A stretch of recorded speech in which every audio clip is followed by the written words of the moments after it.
চলো বন্ধুরা, আজকে তোমাদের দেখাবো মাত্র 10,000 টাকা কীভাবে সুন্দরভাবে সুষ্ঠুভাবে সংসারও চলবে, মানি সেভও হবে। দেখো, মানিটা কিন্তু অল্প রোজগারও করা যায়, সেফও হয়। সেটা নিজের উপর ডিপেন্ড থাকে যে আমি কিভাবে করব।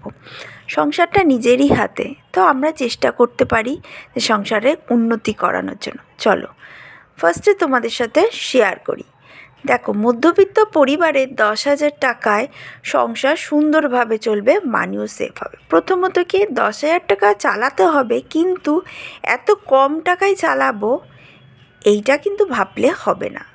আমরা ভাবতে হবে এত কম টাকায় কেন চলবে, এইটা ভাবলে হবে না।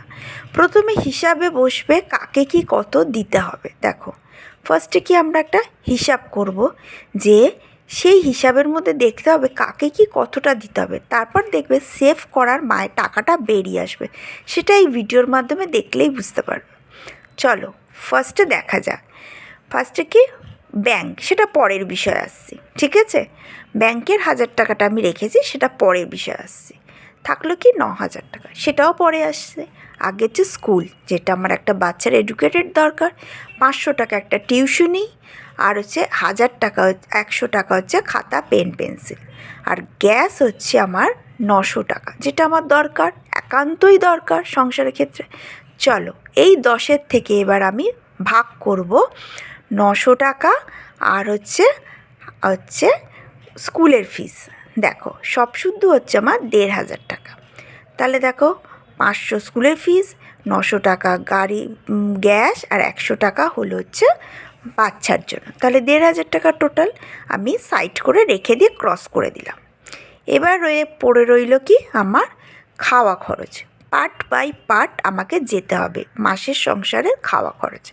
এই যে খাওয়া খরচ কত রেখেছি দেখো, 3,000 টাকা, ডেলি 100 টাকা। মধ্যবিত্ত সংসার বুঝে আমাকে চলতেই হবে। কারণ কি, আমি যদি বুঝবো না, সংসারটা তো আমাকেই চালাতে হবে, প্রবলেম পড়লে আমাকেই সলভ করতে হবে। তাহলে কি, দেখো 3,000 টাকা রাখলাম। এবার দেখো, 3,000 টাকার মধ্যে আমি কিন্তু স্কুলের ফিস রাখলাম আলাদা 1,500, আর গ্যাস আর এই 3 কিন্তু খাওয়া খরচ। এটা আমি তোমাদের ভিডিওর জন্য আমি একদম নিজে 10,000 টাকা ব্যাংকে তুলে আবার সেটা ব্যাংকেই চলে যাবে তোমাদের জন্য শেয়ার করছি। দেখো, যাতে তোমাদের প্রবলেম না হয়, একদম প্র্যাকটিক্যাল দেখাচ্ছি। এবার মাসকাবারি 2,500 টাকা। দেখো, সেটা কেন, আমার আয় বুঝে ব্যয় করতে হবে। তাতে আমার কী আসবে, তাতে আমার অনেক কিছু আসবে, সেগুলো কিন্তু আমাকে বুঝে চলতে হবে। আমি মলের বাজারের সাথে আর আমার কিন্তু 10,000 টাকা মাইনের সাথে কিন্তু আমার হিসাব করলে হবে। মলের বাজার বললাম এই কারণ, উচ্চ মধ্যবিত্ত যারা, তারা কিন্তু অনেক কিছু তারা আইটেম কেনে।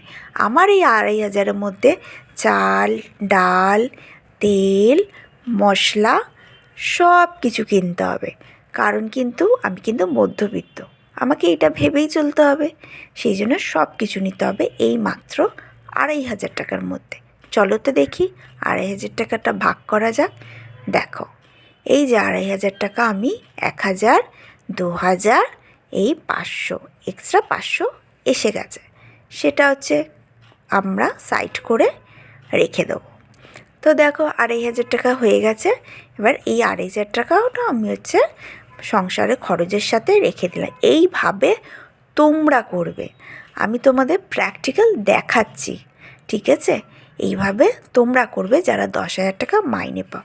এবার রইল হচ্ছে গাড়ি ভাড়া। গাড়ি ভাড়া, হাজব্যান্ড গাড়ি যায়, কি তুমি নিজে বেরোচ্ছ গাড়ি যাবে, কি একটা অটো ধরতে হবে, টোটো ধরতে হবে, তখন টাকাটা কোথায় পাবো, মাইনার থেকেই আমাদের সরাতে হবে।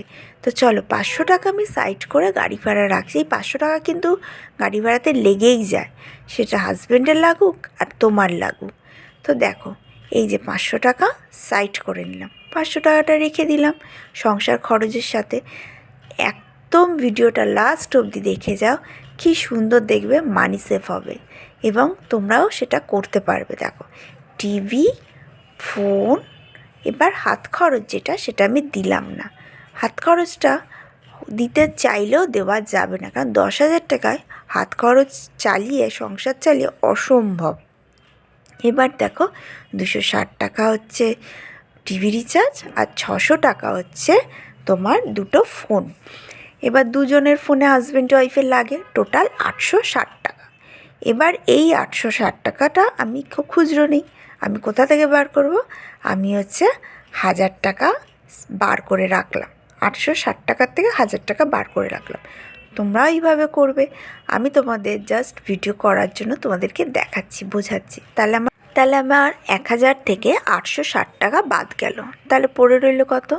140 টাকা আমার থাকলো, হাতে থাকলো আমার 140 টাকা। তাহলে এইদিকে আমার কিন্তু কমপ্লিট হয়ে গেল, 140 টাকা সেফ হলো।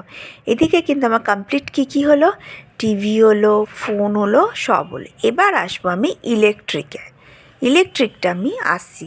সাজ পোশাকে 500 টাকা রেখেছিলাম, সেটা আমি ক্রস করেছি। সেটা তোমাদের সেভ করার সাথে সাথেই হবে, আর হয়ে যায়।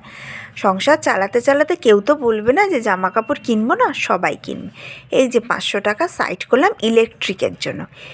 এবার ইন্টারেস্টিং দেখো, টোটাল খরচ কিন্তু আমার 8860 টাকা হয়েছে, ঠিক আছে? এবার দেখো তোমাদেরকে দেখাচ্ছি কত টাকা আমার সেফ হলো।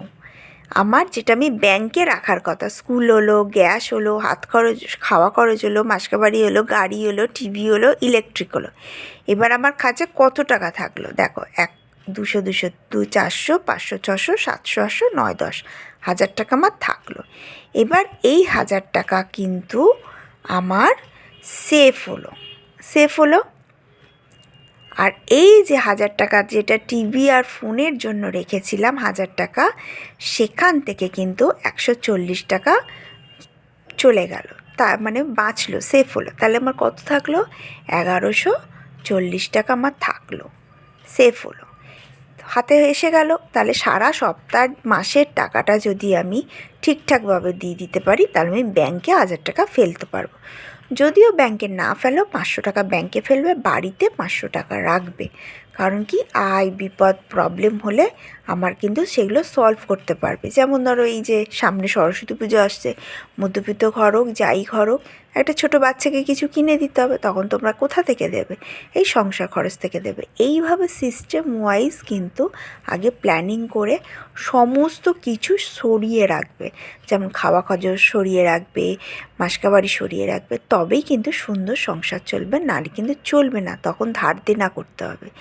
এইভাবে কিন্তু স্কুলের খরচটা, তারপর স্কুলটা হচ্ছে সবথেকে ইম্পর্টেন্ট। 100 টাকা রেখে দেবে পেন পেন্সিল খাতার জন্য, দেখবে তোমাদের হাতে টাকাও থাকবে।